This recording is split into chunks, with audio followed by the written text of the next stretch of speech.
मैं बरखा शर्मा आपका डीलो क्लासेस में स्वागत करती हूं और आज हम बात करेंगे चैप्टर नंबर 34 की, जो कि बात करता है दंडादेशों का, यानी जो सेंटेंसेस पास किए जाते हैं कोर्ट की तरफ से उनके निष्पादन यानी कि एग्जीक्यूशन, निलंबन, सस्पेंशन जिसको बोलते हैं, परिहार, रिमिशन एंड लघुकरण यानी कि कंप्यूटेशन की बात कर रहा है ये वाला चैप्टर।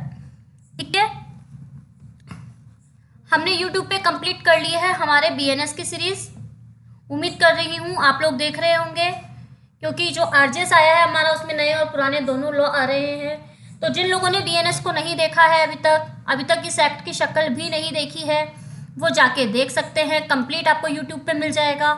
इसके साथ साथ BNSS की जो हमारी सीरीज चल रही है उसमें हम आ चुके हैं चैप्टर नंबर 34 की तरफ। टोटल कितने चैप्टर हैं? 39। तो अब देखिए 34 तक तो हम लोग आ चुके हैं। हमारा BNSS का सफ़र भी अब ख़त्म होने को है। तो जिन लोगों ने अभी तक इस सीरीज़ को शुरू नहीं किया है वो लोग जाके देख सकते हैं। एग्ज़ाम सर पे आ चुका है, आप लोग वेट मत कीजिए, आराम से जाइए। यूट्यूब पे सेशन अवेलेबल है, जाके देखिए। साथ में ही RJS और छत्तीसगढ़ को लेकर कुछ माइनर एक्ट्स आपको यूट्यूब पर अवेलेबल मिल जाएंगे। अब बात हो गई कि भाई मैडम हमको यूट्यूब पे वीडियोस तो मिल गए हैं, लेकिन इनकी PDFs हम कहाँ से लेंगे? तो PDF के लिए आपको जाना पड़ेगा डीलो क्लासेस की ऐप पर। डीलो क्लासेस की ऐप डाउनलोड करेंगे, वहाँ पे आपको PDF में ऑप्शन मिलेगा, फिर आप वहाँ से PDF वगैरह ले सकते हैं। साथ ही हम लोग को RJS का कोर्स लॉन्च करने वाले हैं जल्दी, जिससे कि फास्ट रिविज़न आप लोग कर पाएंगे RJS का। जिससे कि अगर जैसे कि डेट लॉन्च हो जाती है, अगर कि भाई RJS की डेट आ जाती है तो हमको दिक्कत नहीं आएगी। हम लोग फास्ट रिवीजन करेंगे, क्रैश कोर्स रहेगा RJS का, जिसकी इन्फॉर्मेशन आपको जल्दी से जल्दी अवेलेबल करा दी जाएगी। बिना इधर उधर का समय गवाए आप लोग अपनी स्टडीज़ को स्टार्ट कर सकते हैं। जो लोग कर रहे हैं वो अपनी स्टडी को गति प्रदान कर सकते हैं। ठीक है, यानी कि स्पीड वगैरह बढ़ा सकते हैं और अपने कोर्स को जल्दी से जल्दी कंप्लीट करके और रिवीजन शुरू कर सकते हैं। क्योंकि RJS वालों ने क्या किया है, हाई कोर्ट ने ये किया, RJS का सिलेबस बढ़ा दिया है, यानी कि समुद्र जितना सिलेबस हो चुका है हमारे पास, और हमारे पास है टाइम बहुत कम। अब ये मत देखो मैम आप तो एक्ट ही पढ़ा रहे हो, बेयर एक्ट ही पढ़ा रहे हो। अरे तो बेयर एक्ट के अलावा हम लोग जाएंगे कहाँ पे? क्योंकि हमको तो मिला ही बेयर एक्ट है पढ़ने के लिए। इसी के थ्रू हम क्या करते हैं, शॉर्ट नोट बनाते हैं और आपके सामने लेके आते हैं, जिससे कि आपको पढ़ने में आसानी रहे। जो लैंग्वेज होती है वो इजी लैंग्वेज होती है। अब जैसे लघुकरण लिख रखा है, कंप्यूटेशन लिख रखा है, मान लीजिए कंप्यूटेशन इंग्लिश वालों के लिए सही है, लघुकरण हिंदी वालों के लिए सही है, लेकिन मान लीजिए दोनों को कन्फ्यूजन है, ये लघुकरण क्या होता है, निष्पादन क्या होता है, तो उसको अगर हमने आसान भाषा में कोई वर्ड बता दिया तो उसमें क्या परेशानी हो गई। तो यही यहाँ पे किया जाता है। और अब स्टार्ट करते हैं हमारा लेक्चर। कौन सा चैप्टर है? Chapter number 34। कहाँ से कहाँ तक सेक्शन कवर कर रहा है? 453 से 477 तक। साथ साथ आप क्या करेंगे, इंडेक्स रिवाइज करते हुए चलिए, क्योंकि ये जो इंडेक्स होती है ना, ये हमारे एग्जाम्स में पूछ ली जाती है कि कौन सा चैप्टर कहाँ से कहाँ तक सेक्शंस को कवर कर रहा है। 34 चैप्टर है, वही चैप्टर है जो चैप्टर 32 है, किसमें? CRPC। अब एक कमेंट और आया मेरे पास कि मैम ये CRPC और BNSS में अंतर क्यों किया है? तो भाई ये तो कौन बता पाएगा, जिन्होंने इसको चेंज किया है। ठीक है, जो पुराने थे उनके लिए CRPC अच्छा लगता था, जो लोग अभी नया लॉ पढ़ना शुरू कर रहे हैं उनके लिए BNSS भी वही है। ठीक है, हमारे सामने सिलेबस है CRPC का और BNSS का, और हमें केवल उसको पढ़ना है। ठीक है, अब देखिए आप चैप्टर नंबर 32 जो है ना CRPC का, उसमें जो सेक्शन कवर करता है वो कवर करता है 413 से 435, 413 से 435, और वही सेक्शन BNSS में कंप्लीट करता है 453 से 477 तक। तो चलिए देखते हैं आखिर ये वाला जो चैप्टर है वो हमें क्या क्या बातें बता रहा है। तो सबसे पहले होता है कि भाई जब पनिशमेंट दिया जाता है तो कोई विशेष कारण होते हैं, जिसके कारण क्या होता है, जो सेंटेंस होता है उसके निष्पादन को रोका जा सकता है, उसमें कमी की जा सकती है, उस जो सेंटेंस होता है उसको माफ़ किया जा सकता है, क्षमा किया जा सकता है। तो ये जो सारे प्रोविजंस हम पढ़ेंगे ना वो इसी चैप्टर में पढ़ेंगे। इसमें क्या किया गया है, अलग अलग पार्ट दे रखे हैं ABCD करके, जिसमें किसी में एग्जीक्यूशन को बता रखा है, किसी में निलंबन को बता रखा है, किसी में लघुकरण को बता रखा है। इस तरीके से करके ये पूरा चैप्टर 453 से 477 में कंप्लीट हो जाता है।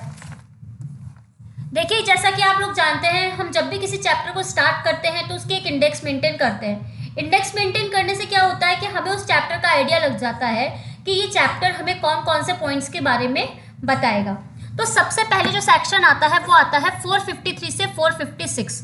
453 से 456 आते हैं। ये जो 4 सेक्शन हैं ये सीआरपीसी में 413 से 416 तक हैं। किस बारे में बात करते हैं? मृत्यु दंडादेशों के बारे में बात करते हैं, डेथ सेंटेंसेस के बारे में बात करते हैं कि जब डेथ सेंटेंस किसी व्यक्ति को दिया जाएगा तो क्या सिचुएशन होगी, उसको किस तरीके से हैंडल किया जाएगा। फिर इसके बाद सेक्शन 457 से 460 आता है जो सीआरपीसी का सेक्शन 417 से 420 है। किस बारे में बात करता है? कारावास के बारे में बात करता है। कारावास यानी कि इम्प्रिजमेंट बोलता है। फिर सी पार्ट आता है, वो बात करता है 461 से 464 तक। जो सेक्शन सीआरपीसी के कवर करता है वो है 421, 424, जो कि बात करता है जुर्माने की। किस बारे में बात कर रहा है? जुर्माना, लेवी ऑफ फाइन यानी जुर्माने का उद्ग्रहण, ठीक है ना। इसके बाद 465 से 468 डी पॉइंट आता है जो बात करता है लघु परिहार और लघुकरण के बारे में, जो सीआरपीसी के सेक्शन 425 से 428 तक कवर कर रहा है, ठीक है। अब देखिए 469 सेक्शन है वो सेविंग्स के व्यावृत्ति के बारे में बात करता है। 470 वारंट लौटाने के बारे में बात करता है। 471 जुर्माने का वसूल करने के बारे में बात करता है। 472 मृत्यु के मामले में दया याचिका, ये वाला जो पॉइंट है ना ये हमको बीएनएसएस में नया जोड़ा गया है, ठीक है ना, इस वाले पार्ट में। फिर 473, 474 ये वही सेक्शन है जो 432 और 433 कहाँ पे है? परिहार और लघुकरण के संबंध में, और इनका जो निर्बंधन बताया गया है वो 475 के अंतर्गत बताया गया है। 476 बात करता है समवर्ती शक्तियों की, जो कि 434 सीआरपीसी में भी बताया गया है। और लास्ट सेक्शन जो है इसका 477 जो कि सीआरपीसी का 435 है, ये बोल रहा है स्टेट गवर्नमेंट का सेंट्रल गवर्नमेंट से परामर्श के बाद कार्य करना, यानी कि कंसल्ट किससे लेगा?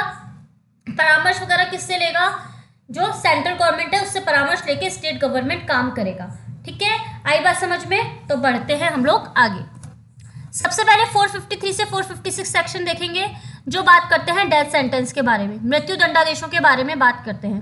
भाई किसी व्यक्ति को सजा दी जाती है तो आप देखते होंगे ना, मृत्युदंड दिया जाता है, आजीवन कारावास दिया जाता है, 7 वर्ष से कम का, 7 वर्ष से अधिक, 10 वर्ष तक का, इस तरीके से कारावास वगैरह दिए जाते हैं। तो उसमें बताया गया है कि जो मृत्यु दंडादेश यानी कि डेथ सेंटेंस दिया जाएगा उसके बारे में क्या चीज़ें फॉलो होगी।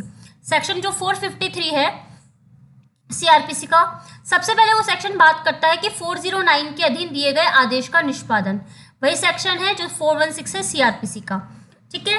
लेकिन जब हम सीआरपीसी की बात करते हैं तो यहाँ पे ये सेक्शन बदल जाता है और किसका हो जाता है? 368 का, ठीक है। आपको याद रखना है केवल, क्योंकि हम बीएनएसएस पढ़ रहे हैं तो हमारे नोट्स किसके अकॉर्डिंग बनेंगे? बीएनएसएस के अकॉर्डिंग बनेंगे। तो 409 के अधीन दिए गए आदेश का निष्पादन। अब आप बोलेंगे मैम ये 409 क्या है? तो हम लोग क्या करके आ चुके हैं, हमने पूरी बीएनएसएस को यहाँ तक अभी तक कवर कर लिया है। तो आप जाएंगे और यूट्यूब पे देख सकते हैं, नहीं तो बेरेक्ट तो आपके पास अवेलेबल है ही। 409 पे चल जाइए। 409 जो है वो बात कर रहा है दंडादेश को पुष्ट करने या दोष सिद्धि को बातिल करने की हाईकोर्ट की power of high court to confirm sentence और एनुअल कन्विक्शन, इस बारे में बात करता है। तो जब ये बोल रहा है कि ये चीज़ करेगा 409 में, तो उसके आदेश का निष्पादन कैसे किया जाएगा, यानी कि ऑर्डर का एग्जीक्यूशन कैसे किया जाएगा। तो इसके अंतर्गत क्या होगा कि हाईकोर्ट को मृत्यु दंडादेश के कंफर्मेशन के मैटर में सेशन कोर्ट को उस पर हाईकोर्ट से जो भी ऑर्डर मिले उसे या तो वारंट जारी करके या किसी भी अन्य तरीके से उसको क्या कर सकता है? लागू करवा सकता है, अप्लाई करवा सकता है, ठीक है। इतनी सी बात लिख रखी है कि हाईकोर्ट क्या करेगा, जब भी उसको मृत्यु दंडादेश का कंफर्मेशन का मामला मिलेगा, सेशन कोर्ट को उस पर हाईकोर्ट से जो भी ऑर्डर मिलेगा उसे या तो वारंट जारी करके या किसी अन्य तरीके से उसको क्रियान्वित करवा सकता है, अप्लाई करवा सकता है। फिर देखिए सेक्शन 454 क्या बात कर रहा है कि वही सेक्शन है जो 417 है सीआरपीसी का, उच्च न्यायालय द्वारा दिए गए मृत्यु दंडादेश का निष्पादन, execution of sentence of death passed by high court. तो क्या होगा इसमें कि जब अपील या पुनरीक्षण का मामला होगा, हाई कोर्ट डेथ सेंटेंस देता है यानी कि मृत्यु दंडादेश देता है, तो सेशन कोर्ट हाई कोर्ट से मिलने पर, मतलब जो भी ऑर्डर वगैरह उससे मिलेगा, वारंट जारी करके सेंटेंस को क्रियान्वित करवाएगा, यानी कि जो वारंट इशू करेगा और उसके बाद जो भी दंडादेश वगैरह दिया गया है उसको क्या करेगा? क्रियान्वित करवा देगा। अब देखिए 455 क्या बोल रहा है, वही सेक्शन है जो 418 हम सीआरपीसी में पढ़ के आए थे। सुप्रीम कोर्ट को अपील की दशा में डेथ सेंटेंस को पोस्टपोन किया जाना। यानी कि हाई कोर्ट ने डेथ सेंटेंस दिया, सुप्रीम कोर्ट जो है उसको आर्टिकल 134(1) और ए और बी में अपील की जाती है। ठीक है, अब इसके लिए हमको कहाँ जाना पड़ेगा, कॉन्स्टिट्यूशन की तरफ जाना पड़ेगा। तो आपका होमवर्क है कि आप जाके एक बार इन आर्टिकल्स को देखेंगे। मैं जानती हूँ कि हो सकता है आपको कॉन्स्टिट्यूशन में पढ़ा होगा तो इसकी नॉलेज होगी, लेकिन अगर हम इसको रिपीट कर लेंगे तो कोई गलत बात नहीं होगी। वहाँ हाईकोर्ट क्या करेगा, सेंटेंस का एग्जीक्यूशन जो होगा, निष्पादन जो होगा, तब तक के लिए रद्द करेगा, पोस्टपोन कर सकता है जब तक कि उसकी अपील की अवधि समाप्त ना हो गई हो। ठीक है, प्री के लिए क्वेश्चन हो सकता है कि कितनी अवधि के लिए उसको पोस्टपोन करेगा, तो जब तक अपील की अवधि समाप्त नहीं होगी तब तक, या फिर जब तक अपील का निपटारा नहीं हो गया हो तब तक क्या नहीं करेगा, एग्जीक्यूशन को क्या करेगा, तब तक पोस्टपोन कर देगा। ठीक है, और फिर इसके बाद जो इसका सेकंड पॉइंट है वो बोल रहा है कि हाई कोर्ट डेथ सेंटेंस दे देता है, यानी कि मृत्यु दंडादेश दे देता है और उसकी पुष्टि हो गई है। तो जो दंडाधिष्ट व्यक्ति है जिसको दंड मिला है, आर्टिकल 132, 134(1)(c) में सर्टिफिकेट देने के लिए, आप जानते हैं ना हाई कोर्ट की सर्टिफिकेट जारी करने की शक्ति, वो वाली बात कर रहे हैं। सर्टिफिकेट देने के लिए हाई कोर्ट में एप्लीकेशन करता है। हाई कोर्ट सेंटेंस का एग्जीक्यूशन तब तक के लिए पोस्टपोन करेगा जब तक अपील का निपटारा ना हो गया हो, सर्टिफिकेट ना दे दिया गया हो, या फिर अपील की जो अवधि है, जो टाइम पीरियड है, वो समाप्त नहीं हुआ हो। ठीक है, अब चलते हैं हम लोग आगे। सेक्शन 456 पे आने से पहले देखिए इसका थर्ड पॉइंट हमारा रह गया है कि हाईकोर्ट द्वारा डेथ सेंटेंस दिया, उसकी पुष्टि हो गई और हाईकोर्ट को लगे कि भाई व्यक्ति को 136 में विशेष इजाजत की अपील करनी है।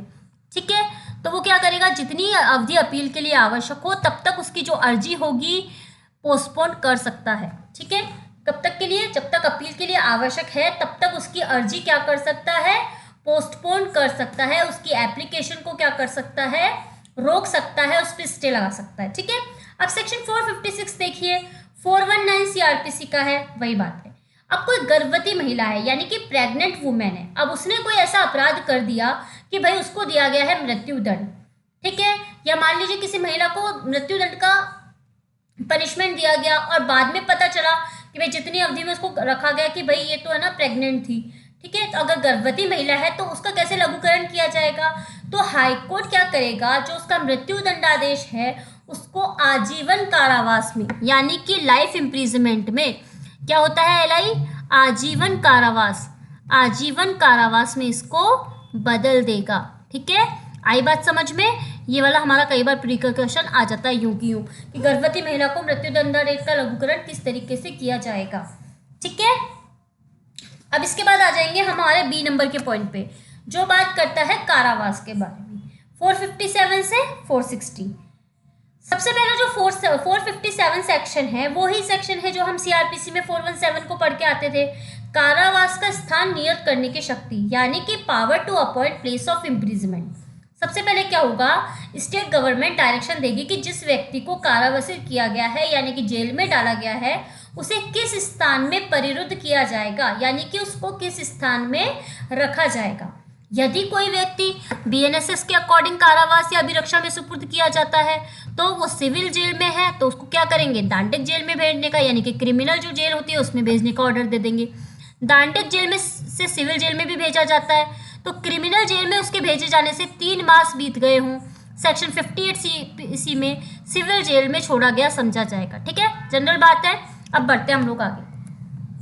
सेक्शन 458 कहता है कि सेक्शन 418 है वही है सीआरपीसी का जो यहाँ का 458 है, कारावास के दंडादेश का निष्पादन, यानी कि execution of sentence of imprisonment. जब किसी व्यक्ति को कारावास दिया गया है तो उसका किस तरीके से निष्पादन किया जाएगा, तो सेक्शन 453 से डिफरेंट कोई मामला है, यानी कि किसका मामला हो गया, 453 में क्या पढ़ के आए थे हम, सेक्शन 409 के अधीन दिए गए आदेश का निष्पादन, तो उससे अलग कोई मामला है तो अभियुक्त आजीवन कारावास या किसी भी अवधि के कारावास से दंडादिष्ट किया जाएगा। एलआई या किसी भी अवधि का कोई भी कारावास होगा, इम्प्रिजमेंट होगा, उससे उसको पनिश किया जाएगा। वहाँ सेंटेंस देने वाला कोर्ट, यानी जो भी दंडादेश देगा वो वाला न्यायालय, उस जेल या अन्य प्लेस को जिसमें परिरुद्ध है या परिरुद्ध किया जाना है उसको क्या करेगा, तत्काल क्या भेजेगा, वारंट भेजेगा। और यदि अभियुक्त पहले से ही जेल में है या किसी अन्य स्थान में परिरुद्ध नहीं है तो वारंट के साथ उसे ऐसी जेल या अन्य स्थान में भिजवाएगा। और ये कब से शुरू होगा? दंडादेश की गिरफ्तारी की तारीख से शुरू होगा। यानी सेंटेंस कब से शुरू होगा? जब से उस व्यक्ति को गिरफ्तार किया गया है तब की तारीख से शुरू किया जाएगा। ठीक है। सेक्शन 459 बोलता है, वही सेक्शन है जो 419 है सीआरपीसी का, निष्पादन के लिए वारंट का निर्देशन। यानी कि कारावास के दंडादेश के निष्पादन के लिए प्रत्येक जो वारंट होगा उस जेल या अन्य स्थान का जो भारसाधक अधिकारी होगा। देखिए ये वाला क्वेश्चन इंपॉर्टेंट हो सकता है, ठीक है ना, प्री का क्वेश्चन हो सकता है ये वाला कि किसको भेजा जाता है इसमें, जिसमें बंदी या परिरुद्ध किया जाना है उसके जेल या भारसाधक अधिकारी को दिया जाएगा। अब सेक्शन 460 कहता है कि वारंट किसको सौंपा जाएगा। तो जब बंदी जेल में परिरुद्ध है तो कहाँ पे किसको देंगे भाई? वारंट जेलर को देंगे। जहाँ पे कैद होगा उसको ही तो देंगे ना। बंदी को जेल में रखा गया है तो जो भी कारावास में अधिकारी होगा, जेलर वगैरह होगा, उसको सौंपा जाएगा। अब देखिए नेक्स्ट सी पॉइंट आता है, जब जुर्माने का उद्ग्रहण यानी कि लेवी ऑफ फाइन। तो क्या होता है इसके अंतर्गत कि सेक्शन 461 कहता है कि वही सेक्शन है जो 421 है सीआरपीसी का। इसके अंतर्गत क्या होता है? जुर्माना उद्ग्रहित करने के लिए वारंट। तो जब किसी अपराधी को जुर्माने का यानी कि फाइन का पनिशमेंट दिया गया है तो जो दंडादेश देगा, सेंटेंस देने वाला कोर्ट होगा, वो निम्न प्रकार से यानी कि नीचे जो तरीके आपको दे रखे हैं उस तरीके से क्या कर सकता है? जुर्माने की वसूली कर सकता है। फाइन को क्या कर सकता है? ले सकता है उससे। कैसे? संपत्ति है उसकी कोई तो उसको कुर्क करके कर सकते हैं, विक्रय करके कर सकते हैं, और इस तरीके से क्या कर सकते हैं? उसकी जो रकम उद्ग्रहित करने के लिए वारंट जारी कर सकता है। भाई तुम अपना पैसा चुकाओ, उसके लिए वारंट जारी भी कर सकता है। अगर उस ने इस तरीके का व्यतिक्रम किया है तो जंगम या स्थावर जो भी उसकी संपत्ति है या दोनों से क्या कर सकता है? भू राजस्व की बकाया के रूप में उसको जो उसका लैंड रेवेन्यू वगैरह मिलेगा ना, उसके रूप में रकम को उद्ग्रहित करने के लिए एक जिले का जो कलेक्टर होगा उसको प्राधिकृत करते हुए प्री का क्वेश्चन हो सकता है किससे लेगा, ठीक है ना, कलेक्टर होता है, इस कलेक्टर को पावर होती है इसके अंतर्गत। दंडादेश निर्दिष्ट फाइन देने में अगर व्यतिक्रम हो यानी देरी हो तो अपराधी क्या किया जाएगा? कारावासित किया जाएगा, उसको जेल में भेजा जाएगा। व्यतिक्रम के बदले अपराधी ने अगर कारावास भुगता है तो कोर्ट वारंट तब तक जारी नहीं करेगा जब तक कि स्पेशल कारण अभिलिखित नहीं किया जाए। अब मान लीजिए उसने जुर्माना करने में देरी कर दी, जुर्माना भरने में देरी कर दी और उसने फिर क्या किया? कारावास भुगत लिया। अब उसने कारावास भुगत लिया तो कोर्ट क्या करेगा? वारंट तब तक इशू नहीं करेगा जब तक कि उसको लगे नहीं कि भाई हाँ यार बहुत जरूरी है, तो अपने स्पेशल कारण लिखेगा और उसके बाद ही ऐसा कर सकेगा। सेक्शन 357 में फाइन के व्यय या प्रतिकर के संदाय के लिए उसने ऑर्डर ना किया हो तब भी वो ऐसा कर सकता है। अब देखिए आगे, वारंट के निष्पादन में कुर्क की गई संपत्ति के बारे में अपराधी से भिन्न व्यक्ति द्वारा किए गए दावे को समरी डिटर्मिनेशन किया जाएगा। यानी कि उसका क्या किया जाएगा? संक्षिप्त में यानी कि शॉर्ट में उसका अवधारण किया जाएगा।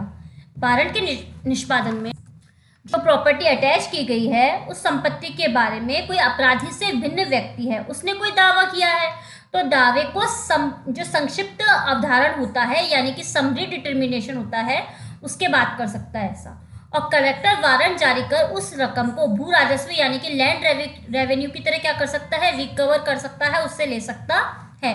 ऐसा वारंट अपराधी की गिरफ्तारी व निरोध के द्वारा निष्पादित नहीं होगा, ठीक है ना, मतलब उसमें क्या नहीं की जाएगी? अपराधी की गिरफ्तारी या निरोध के द्वारा उसको एग्जीक्यूट नहीं किया जाएगा। सेक्शन 462 बोलता है वारंट का क्या इफेक्ट होगा।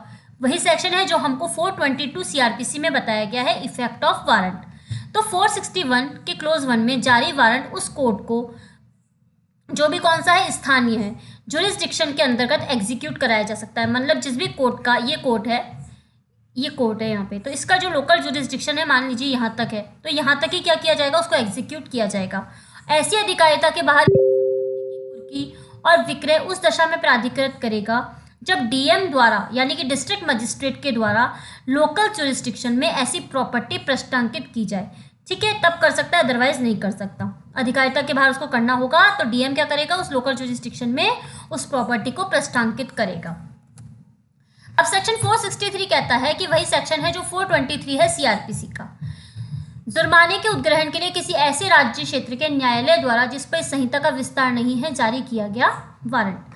क्या होगा कि तब ऐसा जब ये वाला जो वारंट होगा तब ऐसा वारंट उन राज्य क्षेत्रों के जिस पर इस संहिता का विस्तार है। इस संहिता का मतलब सीआरपीसी लेंगे क्या? नहीं, क्योंकि हम क्या पढ़ रहे हैं? बीएनएसएस पढ़ रहे हैं। तो जब इस संहिता लिखा हुआ है तो वहां पे हम बीएनएसएस का विस्तार देखेंगे।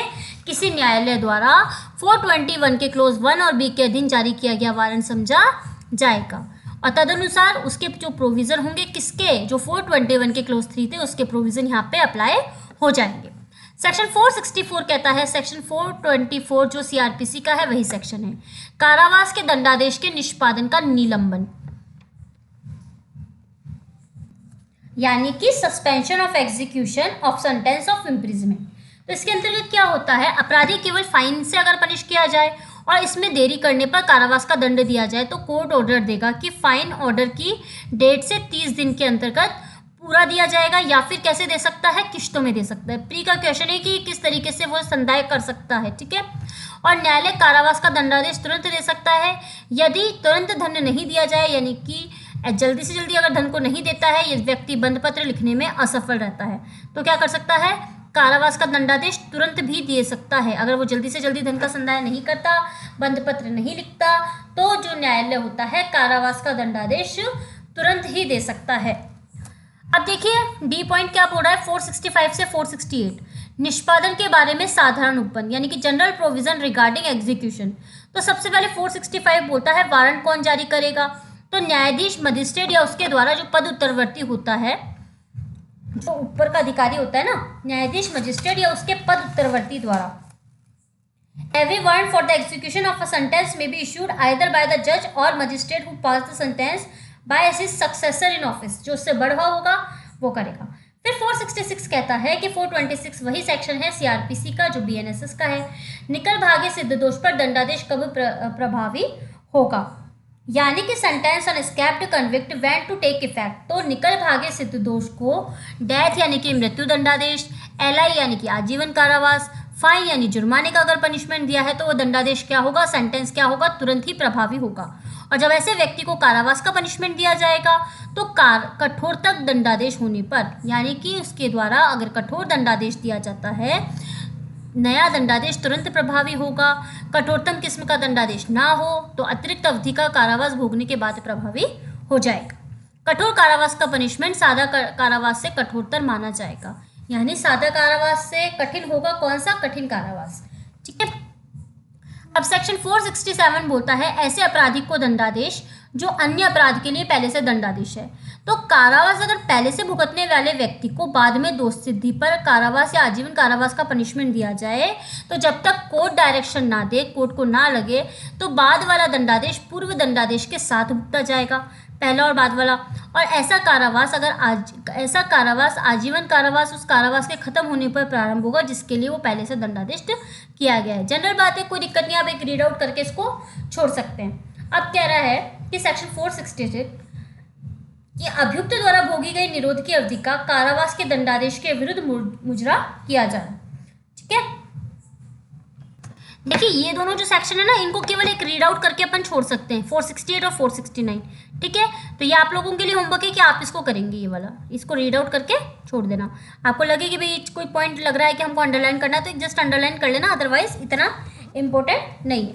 अब इसके बाद देखिए 470 कहता है दंडादेश के निष्पादन कर वारंट का लौटाया जाना। तो जब दंडादेश पूर्णतः निष्पादित हो चुका है, पूरा एग्जीक्यूट हो चुका है, तो निष्पादन करने वाला अधिकारी जो एग्जीक्यूटिव ऑफिसर होगा वारंट को स्व हस्ताक्षरित यानी कि अपने साइन करके प्रस्तांकन द्वारा जारी कर्ता न्यायालय को लौटा देगा, ठीक है। फिर 471 कहता है जिस धन का संदाय करने का आदेश दिया है उसको कैसे जुर्माने के रूप में वसूल किया जाएगा। किस तरीके से वसूल किया जाएगा, जुर्माने के रूप में।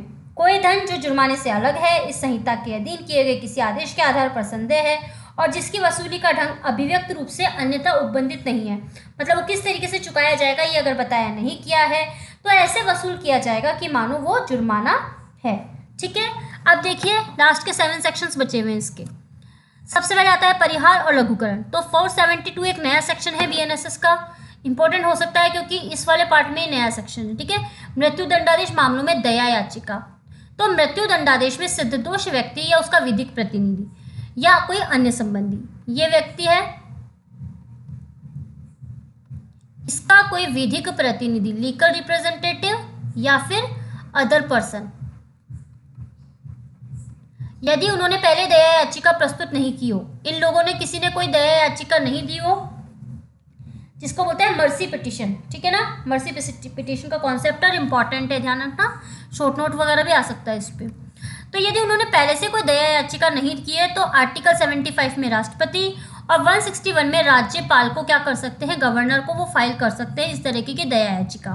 उस तारीख से 30 दिन के अंदर का जो जेल अधीक्षक होता है, सुप्रीम कोर्ट के द्वारा अपील पुनर्विलोकन स्पेशल लीव टू अपील के निरस्त होने के बारे में बताए, हाई कोर्ट के द्वारा डेथ सेंटेंस की पुष्टि की तारीख के बताए, सुप्रीम कोर्ट में कोई अपील या विशेष इजाजत की अवधि अगर समाप्त नहीं हो गई तो ये सब बताए, उसके बाद कर सकता है। पहले रिट किसको की जाएगी, राज्यपाल को की जाएगी, और राज्यपाल के द्वारा निरस्त की जाती है या निपटारा किया जाता है उसके बाद 60 दिन के अंदर किसको की जाएगी, राष्ट्रपति को की जाएगी, ठीक है। अब देखिए, प्रत्येक सिद्ध दोष, एक या अधिक सिद्ध दोष व्यक्ति 60 दिन में याचिका प्रस्तुत करेंगे। जेल अधीक्षक या प्रभावी इसको देखेगा कि भाई उन्होंने याचिका वगैरह प्रस्तुत की, रिट वगैरह प्रस्तुत की या नहीं। ऐसी याचिका प्राप्त न होने पर जेल अधीक्षक क्या करेगा, जितने भी आवश्यक डॉक्यूमेंट वगैरह है वो सेंट्रल गवर्नमेंट या स्टेट गवर्नमेंट को भेजेगा। अब सेंट्रल गवर्नमेंट रिट मिलने पर स्टेट गवर्नमेंट से टिप्पणी वगैरह मानेगा और मैटर के रिकॉर्ड पर विचार करेगी और 60 दिन के अंतर्गत इसकी सिफारिश किसको करेगी, राष्ट्रपति को इसकी सिफारिश करेगी। राष्ट्रपति को लगता है कि दया याचिका पर विचार करे, एक से अधिक सिद्ध दोष है, तो न्याय क्या करे, न्याय जो कैसे, अगर न्याय हित में ऐसा आवश्यक है तो राष्ट्रपति क्या करेगा कि जितने भी मामले हैं, जितने भी व्यक्ति है एक से अधिक सिद्ध दोष, उनकी एक साथ मामला देख सकेगा। दया याचिका जो होगी ना, उनकी एक साथ ऐसा मामला दे सकेगा। फिर सेंट्रल गवर्नमेंट को दया याचिका पर जो भी आदेश राष्ट्रपति से मिले उसे 48 घंटे के अंतर्गत, जो हमारा होम डिपार्टमेंट होता है, गृह विभाग होता है और जेल का अधीक्षक प्रभारी होता है, इनको सूचित कर देगा। इस तरह की दया याचिका पर कोई भी अपील नहीं होगी। भाई आप पहले से ऑलरेडी दया वगैरह मांग रहे हो तो अपील क्या करोगे, तो इसकी कोई अपील नहीं होगी, फाइनल होगा और इसके बाद किसी भी तरह की कोई इंक्वायरी वगैरह नहीं की जाएगी, ठीक है। 7 पॉइंट्स हैं, हम लोगों ने शॉर्ट में किए हैं। अगर आपको अच्छे लगे हैं तो प्लीज़ आप इसको लाइक कीजिए, शेयर कीजिए और सब्सक्राइब कीजिए। आपने डायलॉग तो सुना ही होगा, कोई मेरी तरह प्यार करे तो बताना, तो मेरी तरह अगर कोई एक एक वर्ड टू वर्ड पढ़ा के बताए तो बताना, ठीक है। अब मिलते हैं आगे। सेक्शन 473 कहता है, वही सेक्शन है जो 432 है सीआरपीसी का, दंडादेशों का निलंबन व परिहार करने की शक्ति। किसी व्यक्ति को दंडादेश दिया गया है, सेंटेंस दिया गया है, तो समुचित सरकार कौन होती है, सेंट्रल गवर्नमेंट या स्टेट गवर्नमेंट। पूरे दंडादेश यानी कि पूरा का पूरा जो सेंटेंस होता है उसको या उसके किसी भाग को क्या कर सकते हैं, निलंबन कर सकती है और परिहार कर सकती है। तो क्वेश्चन बन गया यहाँ पे कि भाई निलंबन और परिहार कौन कर सकता है, तो समुचित सरकार कर सकती है, ठीक है। और समुचित सरकार किसी दोष सिद्धि या पुष्टि करने वाले कोर्ट से अपेक्षा कर सकती है कि आवेदन एक्सेप्ट और डिनाई किया जाए, और रीज़न बताते हुए क्या किया जाएगा, उसकी सर्टिफाइड जो कॉपी वगैरह होती है ना वो भेज दी जाएगी। ऐसा आवेदन किसके समक्ष किया जाएगा, सरकार के समक्ष। तब ऐसा आवेदन को क्या कर सकती है, सरकार रद्द भी कर सकती है, उसको हटा भी सकती है।